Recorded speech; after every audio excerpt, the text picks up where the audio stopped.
I'm Edward Lipman. I am a physician at Rush Copley Cardiovascular. Specifically, I'm an electrophysiologist, which means I am an expert in heart rhythm disorders.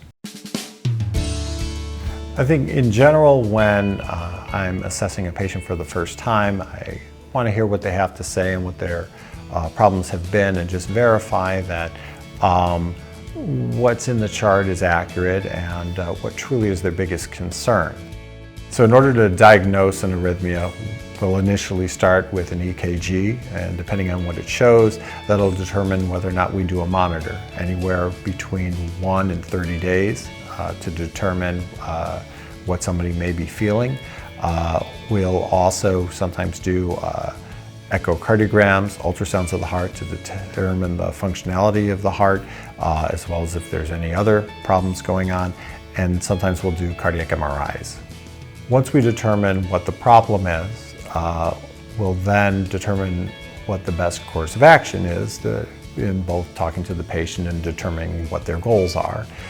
If their heart rate's too slow, that may be simply fixed by adjusting their medication, but they may also need a device like a pacemaker.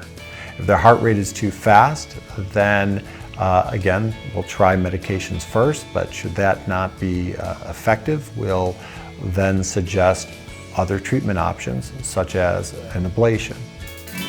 An electrophysiology and catheter ablation is basically two procedures that we usually do at the same time in order to both determine what the rhythm problem is and then treat it effectively. We put catheters in the groin up to the heart. We then can activate the heart and then actually determine what the electrical flows are in the heart using those catheters as well. Based on our findings, we then would proceed to an ablation if indicated, and then freeze or cauterize that area of the heart in order to cure the problem.